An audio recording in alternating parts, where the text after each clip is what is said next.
Hello everyone, myself Harsheen Kaur. I'm a counseling psychologist and a play therapist. So in today's video, I will be talking about playful parenting strategies. Here's a shout out to all the parents who are finding it a task to gel well with their children. Play can be inculcated in the daily lifestyle so as to develop a healthier bond with their children. Play is profoundly been having a great impact on the child, or maybe what you can say has a positive impact on the child and parent relationship, so as to strengthen the relation, so as to make the child more compliant to the parent. Play has been widely used.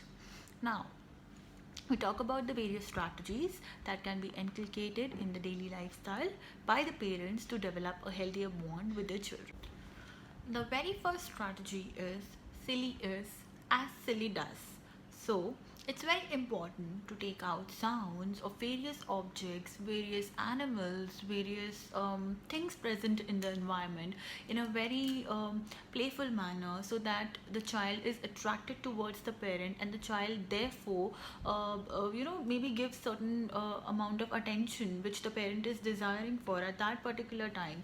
Also, kids do show certain inattentiveness while they are engaged in their play, so as to attract them or pull their attention. It's important to be very silly, to be taking out certain sounds which are more attractive or which are so expressive that the child immediately switches from his aloof play to the play with the parents. So maybe the child is engaged in an activity wherein he's not really looking at what the parent is doing or saying, the parent can then introduce in a very playful manner, like the parent wants the child to play with the car in a productive manner, so the parent can might as well take out the sound of the car by saying, here goes the car, oh, beep, beep, beep, beep, beep. So certain playful voices or such silly voices can attract the child very much into the play with the parent, and the child might attentively observe what the parent is exactly doing. So the very first strategy is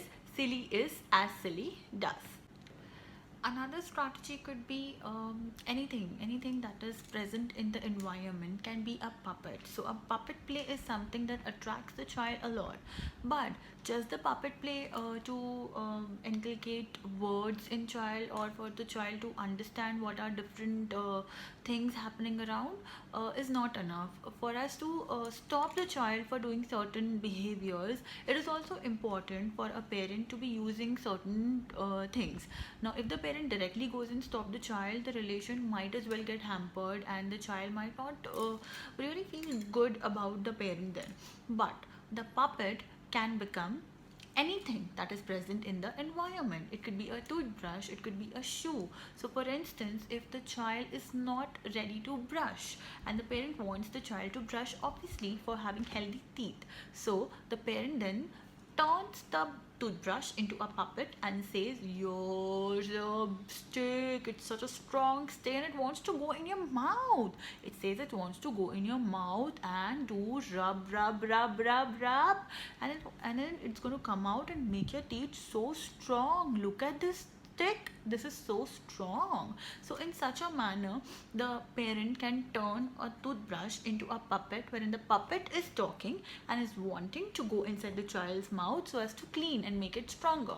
So here the child is not having a direct interaction with the parent, but the child is having an interaction with the toothbrush, which is a puppet at that point of time. So in this manner, wherein you want to stop the undesired behaviors in your child, you, instead of stopping them directly, can turn anything out as a puppet and stop them. Say for instance, if a child is using a toy in a very wrong manner, he is hitting self or biting self, or maybe he is eating a bead for that instance. So anything could be a puppet, maybe an elephant or a lion over there, mobile figure could be a puppet, and then the puppet goes and grabs the bead.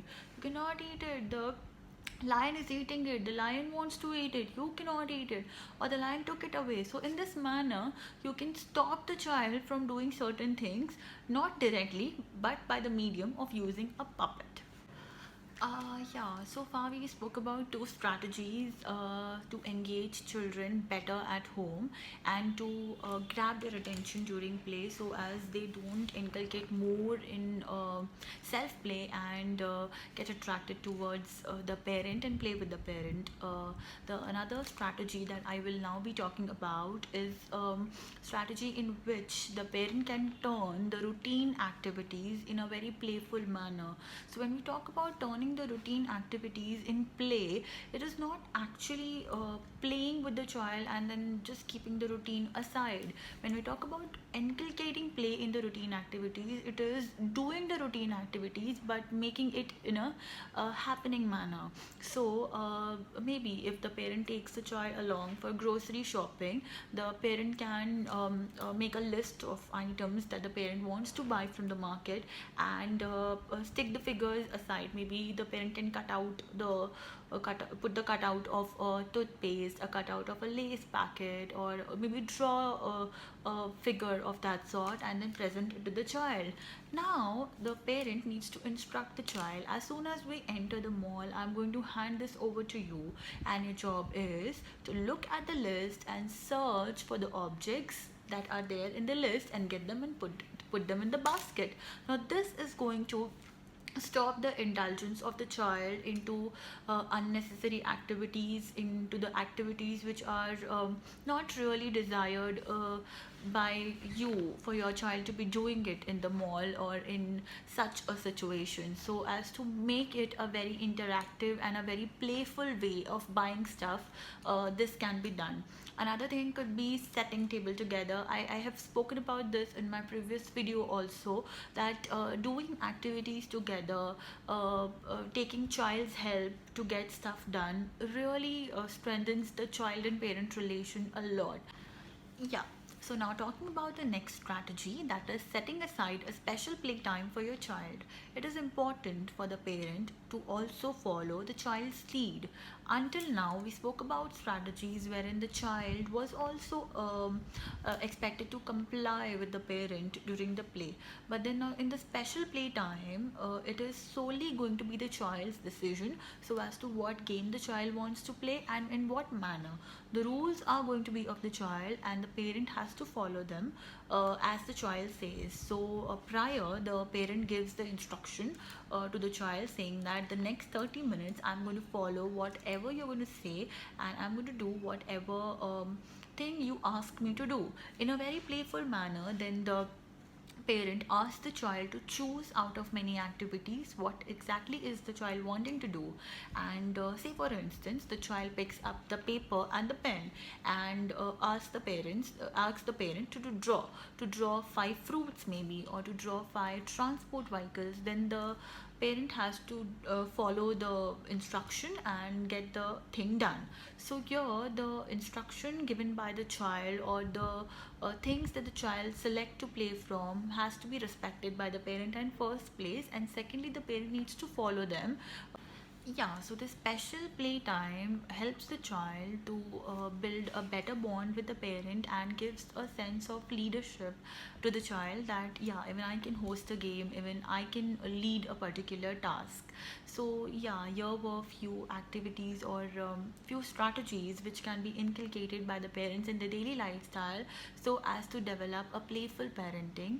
A short message that I would want to deliver here is, parents, you need to find out every activity that you can convert, I mean any mundane activity that you can convert into a playful one, so as to pull your child's attention into it and to develop a better and a happier bond with them.